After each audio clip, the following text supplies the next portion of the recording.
from the minister desk, Minister Archie Bennett. I want to entitle this The Diary of a Preacher.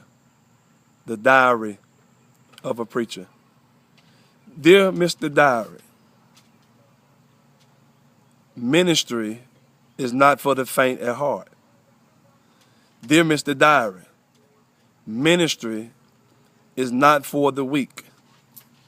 Dear Mr. Diary, ministry is for those that are bold enough to stand for what is right. Diary of a minister. Sometimes it seems as if you're flat on your back, looking up toward heaven saying, Lord, give me a sign.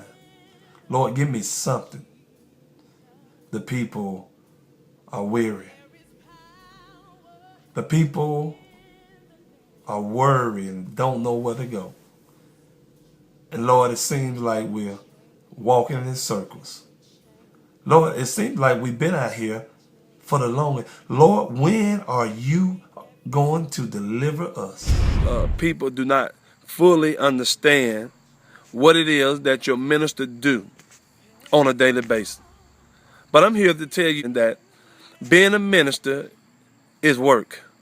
I know most of us, we see the minister standing in the pulpit, he preaching a sermon, and for the most part, there's a lot in the pew that think that they can do that. But I just want to tell you this evening that ministering goes far beyond, true ministry, go far beyond the pulpit on Sunday. See, what you don't understand and what I want you to understand is that when you are truly a man of God, that not only do you have your soul on your heart, but you have each and every individual soul on your heart. And your daily thoughts are, what can you do to empower them? What can you do to equip them to better be able to fight the good fight of faith? Your every thought is the betterment of the body. What is one of the most difficult things I have discovered in the ministry? One of the most difficult things that I have discovered in the ministry is when you see a person potential and they don't. When you see the greatness in a person and they don't. When you see the possibilities in a person and they don't. You know, I often think about me becoming a minister.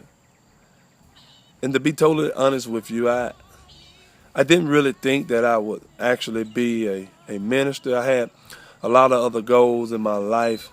You know, I wanted to be I always wanted to be in law enforcement.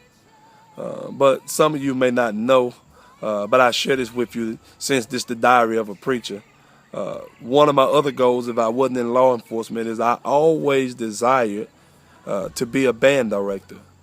I always had these desire to be a band director. I would like to just share a little bit about where I ministered. I minister in a city, Fayette, Jefferson County. And I would just like to say that the people there are some great people. The people where I serve are some great people. We appreciate diaries of a minister. You know, sometimes you have to go into your closet. Go into your closet and pray. Sometimes even fast. So that your mind can be pure. Your heart can be fixed on the Lord. You have so many other things that are going on. You have so many other people to care for and to worry about. But every now and then, when your minister don't answer the phone, when he don't return your call, when he don't show up to one of your functions, just know that most of the time the minister is in his closet, where he has to shut everything out and shut everybody out so they can hear from the Lord. Now, with all of that being said, the diary of a minister, I got to tell you, it's satisfying. It's so good to know that God uses some man with a microphone in his hand. He don't have to touch. He don't have to give you no medication. All he got to do is just preach the word of God. The foolishness of preaching.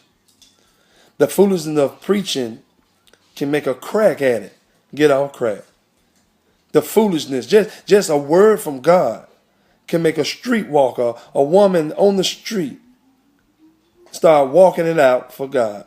The foolishness of preaching can make a wino put down wine and then begin to desire that divine wine. I'm talking about the foolishness of preaching. What's so great about it? This is what's great about it, is that you preach something that's living. See, I've discovered, I know now that the word of God is a living word. I say it's a living word. There's nothing else under the sun. No word that can be spoken. He said, my word is like seed. And whatever you speak, that's what you plant. If you speak life, you'll get life. If you speak death, you'll get death. That's what I love about preaching. Is that preaching brings people out of darkness into his marvelous light.